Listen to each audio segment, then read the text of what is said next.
వాళ్ళు చేయనటువంటి మరి పనులు ప్రజలకు చేస్తుంది కాంగ్రెస్ ప్రభుత్వం సీఎం రేవంత్ రెడ్డి గారి నాయకత్వంలో అని అక్కస్తోటి అధికారం పోయిందనేటువంటి అక్కస్తోటి ఈ తెలంగాణ ప్రాంతం తమ యొక్క ఎస్టేట్గా భావించినటువంటి కేసీఆర్ కుటుంబము ఇష్టానుసారంగా ప్రజల చేత ఎన్నుకోబడ్డటువంటి కాంగ్రెస్ ప్రభుత్వం పైన ప్రజా ప్రభుత్వం పైన అక్కసు వెళ్ళగక్కుతూ ఉన్నారు.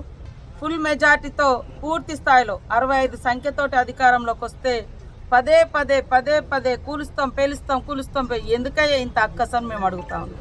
ప్రియాంక గాంధీని అడ్డుకుంటుందట, ఆమె కాలి గోటికి కూడా మీరు సరిపోరని అంటున్నారు. వాళ్ళ కుటుంబం త్యాగాల కుటుంబం. ఇవాళ మీరు అమరుల త్యాగాల మీద రాజభోగాలు అనుభవించారు. తెలంగాణ ఉద్యమంలో కూడా మీరు ఎక్కడ నష్టపోలే, రాజభోగాలు అనుభవించారు. అటు రాజీనామా చేసినట్టు యాక్షన్ చేస్తారు, రాజీనామా కాగానే ఇటు మళ్ళీ ఎన్నికలు నిలబడతారు. 7 పదవులు త్యాగాలు చేసారు వాళ్ళుగా.